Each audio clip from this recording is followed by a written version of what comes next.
Como deve ser o relacionamento de um casal? E o que isso tem a ver com Jesus e a igreja? É o que nós vamos analisar em mais um estudo da Escola Bíblica agora. Olá, tudo bem com você? Estamos começando mais um programa Escola Bíblica, aqui pela TV Novo Tempo, o canal da Esperança, concluindo nossa primeira semana desta nova temporada Entre Família, que será a nossa temporada de dezembro e também de janeiro, nossa temporada de férias. Férias que talvez você não vai tirar, mas seu filho vai tirar, né? Você talvez vai ter suas atividades, vai conseguir tirar uns dias para dar aquela saidinha, pelo menos agora no período de Natal, para estar em família? Não. Eu peço que, diante desses 25 de dezembro, primeiro, se você não conseguir tirar todos os dias, mas tire esses momentos para estar em família, criar memórias que fiquem para sempre. Lógico, a gente crê, por exemplo, claramente que Jesus não nasceu nesse período, isso se apresenta dentro, quando a gente estuda a contagem do tempo, o período que deveria ser no calendário, isso está muito claro. Mas um momento de comemoração, mesmo que seja um aspecto cultural, nesse caso não é negativo, faz muito bem, cria memórias, né? Por isso, no próximo sábado, nós vamos ter um momento de comemoração, vamos ter um momento juntos, isso para marcar o verdadeiro sentido do Natal. A gente troca presente, tudo bem, está dentro do orçamento, pode trocar o presente, belezinha, né? Mas o verdadeiro significado do Natal é a presença de Jesus Cristo na nossa vida, o seu nascimento, sua vida, sua morte. Por isso, no próximo sábado, às 8 horas da noite, nós teremos o tão esperado programa Anjos em Ação, onde a gente conta histórias, onde a gente presta relatório, onde a gente fala sobre o que nós desejamos, o que nós sonhamos. Vamos compartilhar histórias de vidas transformadas, vamos celebrar, vamos cantar. E eu quero convidar você.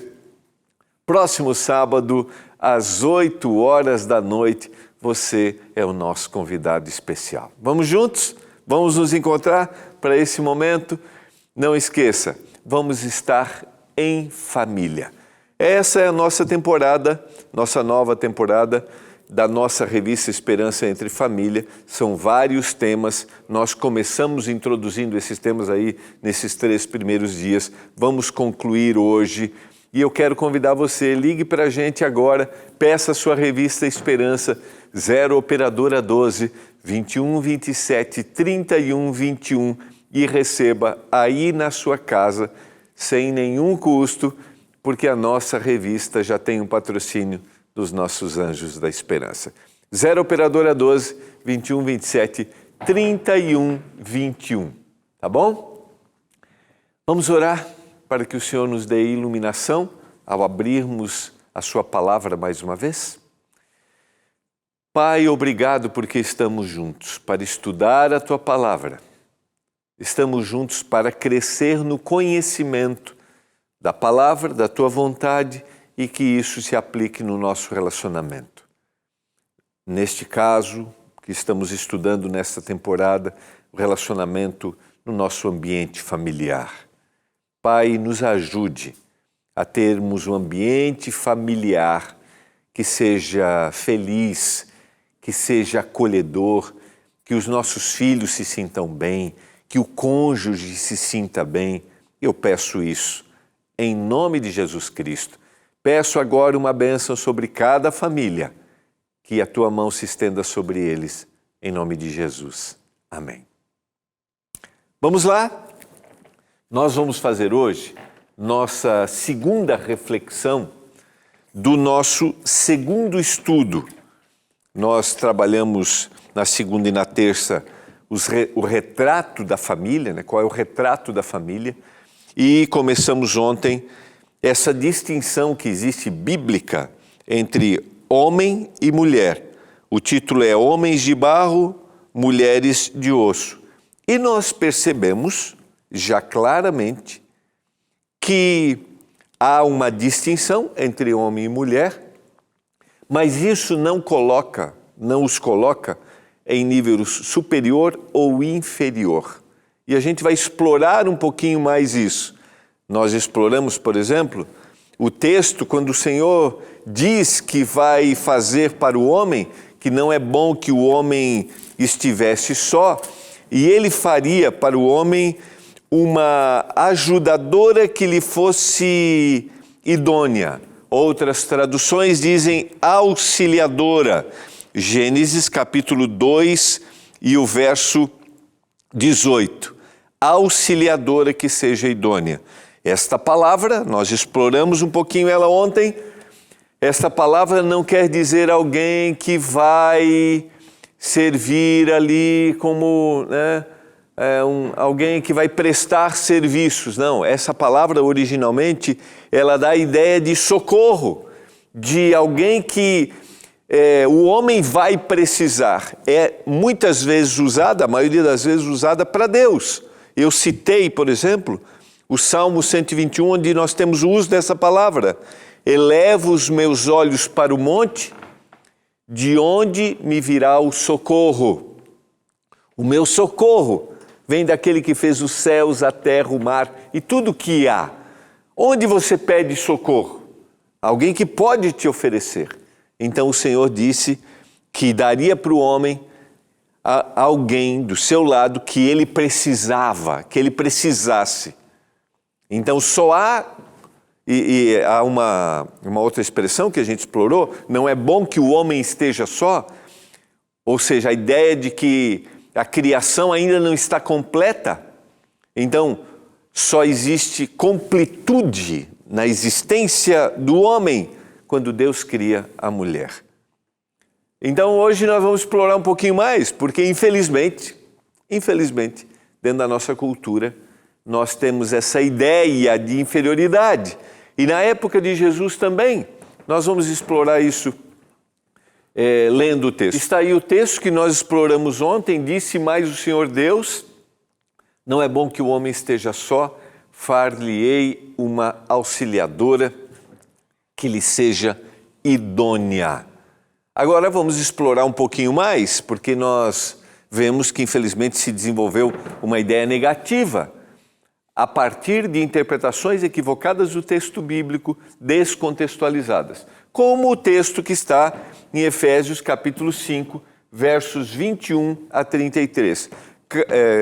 Carta de Paulo aos cristãos na cidade de Éfeso, uma igreja amorosa, próspera, de crescimento, onde Paulo dá inúmeros conselhos em todos os níveis. E chega, se você ler o texto, você vai ver que ele está dando conselhos para os filhos, ele está dando conselhos entre os casais, e é o que nós vamos explorar aqui dos versos 21 a 23. Sujeitem-se uns aos outros no temor de Cristo. Esposas, que cada uma de vocês se sujeite. Outra tradução vai dizer, sejam submissas ao seu próprio marido, como ao Senhor, porque o marido é a cabeça da esposa, como também Cristo é a cabeça da igreja, sendo Ele próprio o Salvador do corpo. Se a gente parasse no texto aqui, mesmo só parando nesse texto, a gente já consegue ver que a ênfase desse texto, e você vai ver na sequência, é o relacionamento que existe entre Cristo, Jesus e a igreja, que se reflete dentro da casa, dentro da família. Então esse é o foco. Mas alguns, infelizmente, separam esse texto e usam a palavra sujeitar-se, submeter-se, de uma forma pejorativa e negativa. E o texto não está se referindo, você vai ver na sequência, à questão hierárquica. Não é essa a ênfase do texto. Mas o texto está se referindo à forma como está sendo construído este ambiente. E isso não é no nível de hierarquia. para isso, vamos estudar o contexto. Vamos lá. Então, entreguem-se, sujeitem-se, estejam diante deles, se deixem estar do lado deles, esposas, né? No temor de Cristo, e essa é a grande questão, né? Cristo que vai reger isso, e cada uma de vocês sujeita ao próprio, como ao Senhor, porque o marido é a cabeça da esposa, como também Cristo é a cabeça da igreja. Agora olha a sequência. Como, porém, a igreja está sujeita a Cristo, então olha a referência. É o relacionamento de Cristo com a igreja, que deve ser o reflexo do lar. Assim também a esposa se sujeite em tudo ao seu próprio marido. O sujeitar-se é a forma como esse ambiente está sendo construído. Confie, se entregue a Ele e Ele vai direcionar você. Olha, vai direcionar no sentido assim de vai amparar você. Maridos, cada um de vocês ame a sua esposa, como também Cristo amou a igreja e a si mesmo se entregou por ela. Você sabe que essa esposa vai entregar-se a Ele, vai confiar nele, porque Ele se entregou e confiou em Cristo. Ou seja, Ele se entregou totalmente a Cristo e agora ela pode confiar. Agora, como que Cristo, por que a igreja se entregou a Cristo? Qual é o relacionamento da igreja? Quando eu estou falando de igreja aqui, estou falando do indivíduo. Por que eu me entreguei a Cristo? Por que eu confio em Cristo? Por que eu sei que Ele vai fazer o melhor por mim? Sequência, e a gente entende, só voltando para a gente ir na sequência, maridos, cada um de vocês ame a sua esposa, como também Cristo amou a igreja e a si mesmo se entregou por ela. Por que o indivíduo se entrega para Cristo? Por que a igreja confia em Cristo? Porque Cristo amou a igreja e se entregou. De que forma Cristo se entregou por ela? Cristo morreu por essa igreja. Cristo deu a vida por essa igreja, para que a santificasse, tendo-a purificado por meio da lavagem de água pela palavra, para apresentar a si mesmo como igreja gloriosa, sem mancha, nem ruga, nem coisa semelhante, porém santa e sem defeito. Cristo pagou um preço para que eu e você fôssemos transformados, para que ao longo da vida nós encontrássemos verdadeiro sentido, para que ao longo da vida fosse deixado para trás nossas tendências. Então, qual é o relacionamento de Cristo com a igreja? É um relacionamento de sacrifício, é um relacionamento de entrega total. A esposa vai se entregar para esse esposo partindo do conselho de que ele já entregou a vida para Cristo e ele vai fazer de tudo por essa esposa. Se há alguém num relacionamento conjugal que tem um preço para pagar de sacrifício, segundo o texto de Paulo, inspiradamente aos cristãos na cidade de Éfeso, é o esposo. Então, ela vai confiar nele, porque ele se sacrifica por ela, porque ele se entregou totalmente a Cristo. Por isso ela vai encontrar nele a maior expressão de amor. A maior expressão de amor de um ser humano, tirando aqui, lógico, o sacrifício de Jesus Cristo, é o esposo no relacionamento. Por isso ela pode confiar nele. Assim também o marido deve amar a sua esposa como ama o próprio corpo. Quem ama a esposa, a si mesmo. Quem ama a esposa, ama a si mesmo. Na segunda-feira, amanhã não tem, né?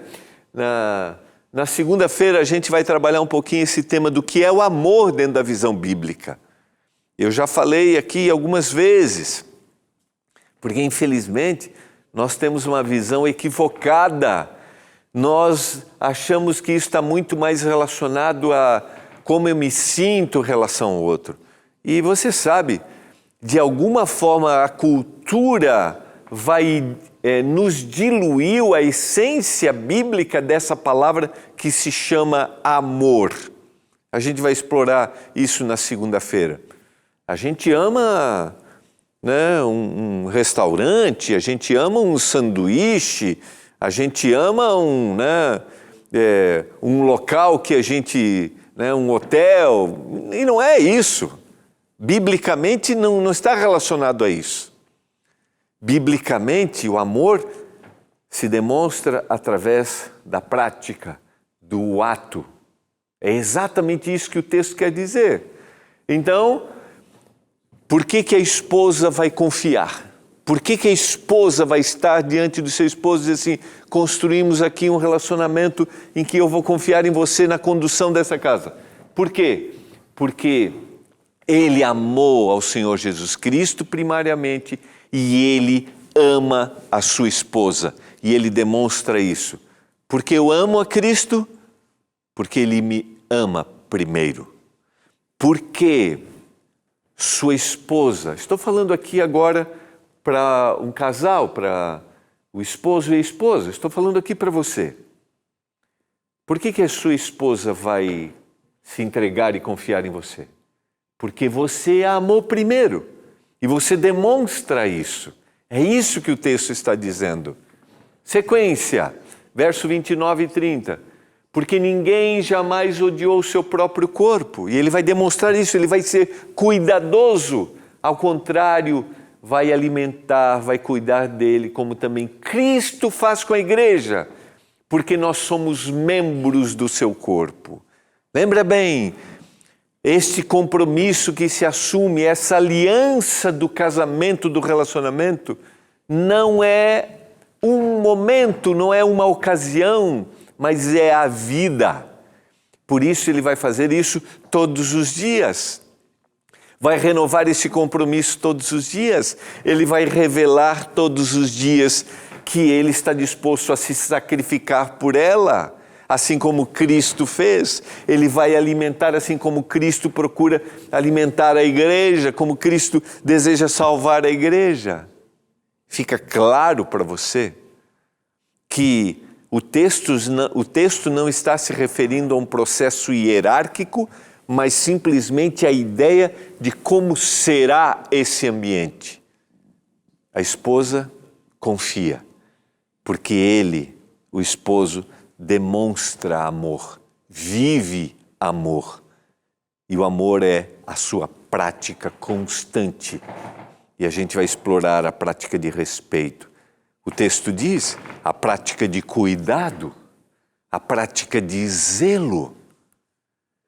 No entanto, também quanto a vocês, que cada um ame a sua própria esposa, como a si mesmo, e que a esposa respeite o seu marido.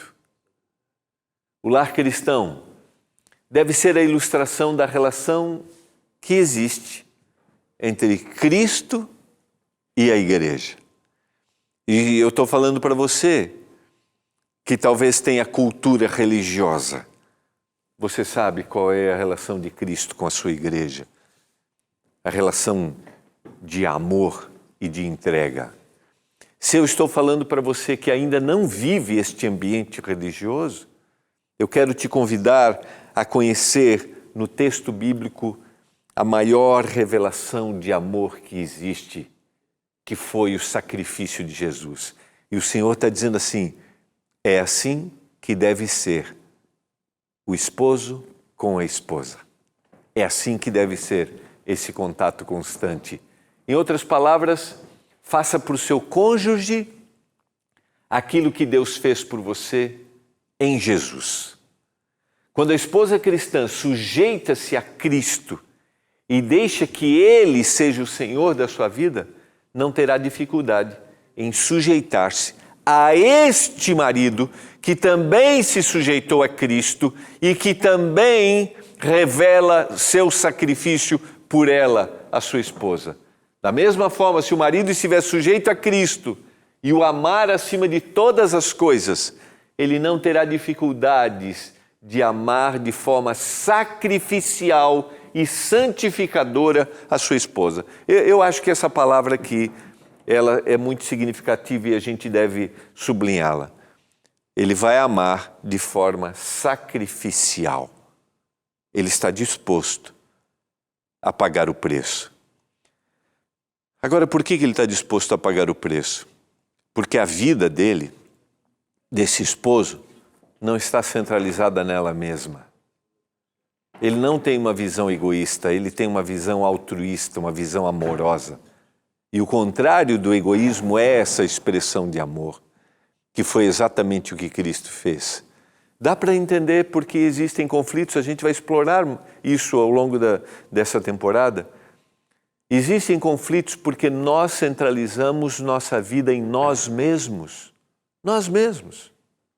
Nós centralizamos e nós achamos que é dessa forma que eu tenho que agir, eu tenho que ser atendido dessa maneira, é nessa hora você tem que fazer isso. Mas esta não é a visão bíblica e não é essa forma como o esposo vai tratar. Existe uma íntima relação entre o evangelho e o casamento. O evangelho, a boa nova, o sacrifício de Jesus. Pois um ajuda a compreender o outro. Então, para melhorar o casamento e fazê-lo dar certo, você precisa conhecer o evangelho, a suprema entrega feita por Jesus. Contemplar, meditar no sacrifício de Jesus diariamente. E quando eu faço isso, de alguma forma, isso começa a ser expresso no meu ambiente, começando no ambiente familiar. A esposa vai olhar e vai dizer assim: esse contempla a Jesus Cristo. Por contemplar a Jesus Cristo, ele tem um olhar amoroso comigo.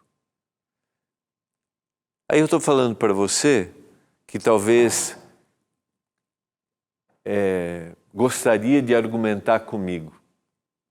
Você gostaria de dizer assim: ah, pastor, mas você não conhece minha esposa, você não sabe como ela age, como ela fala. Sabe como a gente age? Como a gente fala? E qual é o papel de Cristo na minha vida?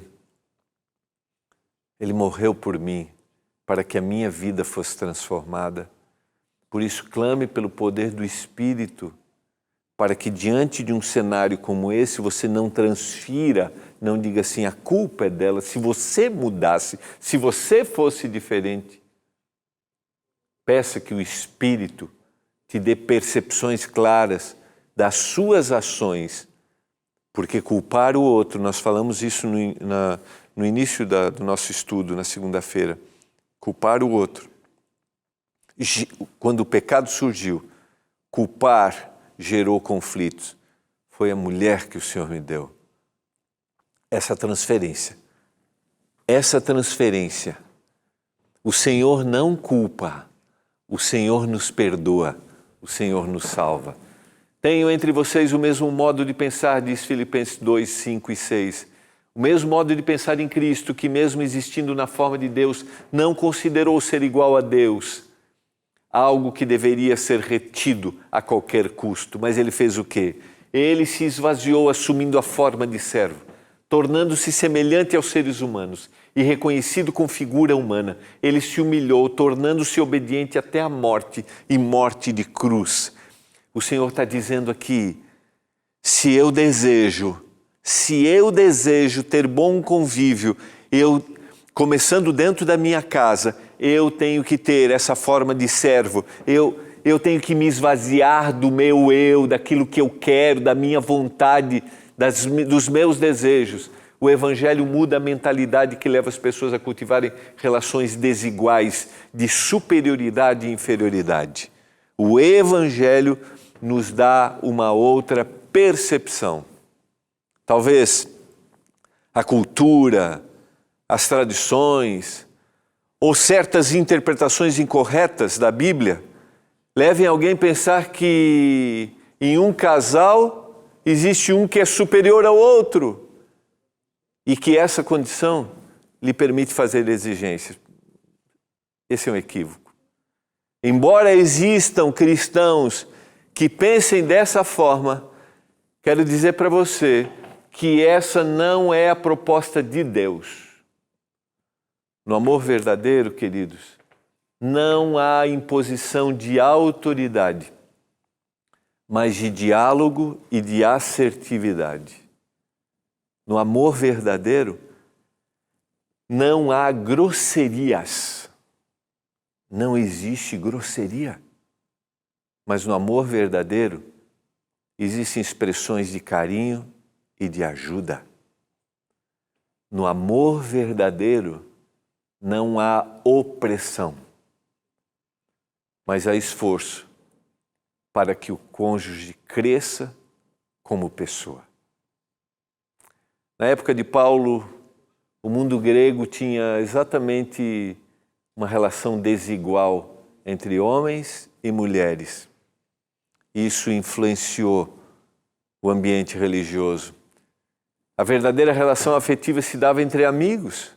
Por essa razão, Paulo está dizendo assim, amem, amem como Jesus nos ama. E como Jesus ama? O amor que salva. Cristo é o Salvador da igreja e Ele busca o melhor para ela. E eu quero propor isso para você hoje. Eu desejo que esse ambiente aconteça.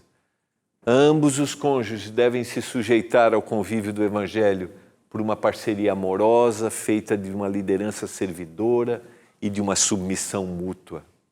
Gálatas capítulo 3, 28 diz: assim sendo, não pode haver nem judeu, nem grego, nem escravo, nem liberto, nem homem, nem mulher, porque todos vocês são um em Cristo Jesus. Não há este ar de superioridade. Judeus, gentios, livres, escravos, homens e mulheres reconciliados em Cristo têm o mesmo valor perante Deus. No lar cristão e na igreja cristã, homens e mulheres devem se relacionar entre si fundamentalmente como seres humanos e não de acordo com as distinções de gêneros impostas pela cultura. Não, não há. Nós somos iguais diante do Senhor. E eu quero dizer para você nesse momento, como você tem tratado sua esposa? Como você tem tratado? Eu quero falar para você. Você tem procurado uma relação de dependência saudável, companheirismo? Eu quero orar para que isso aconteça aí na sua casa. Pai do céu, eu clamo em nome de Jesus Cristo que o ambiente familiar que me ouve agora, onde há um esposo e uma esposa, eu oro para que seja um ambiente de respeito, de harmonia e que os filhos sejam contagiados positivamente por isso. Em nome de Jesus. Amém. Foi uma alegria estarmos juntos. Nos encontraremos no próximo sábado às 8 horas da noite no programa Anjos em Ação e na segunda-feira aqui no programa Escola Bíblica. Tchau.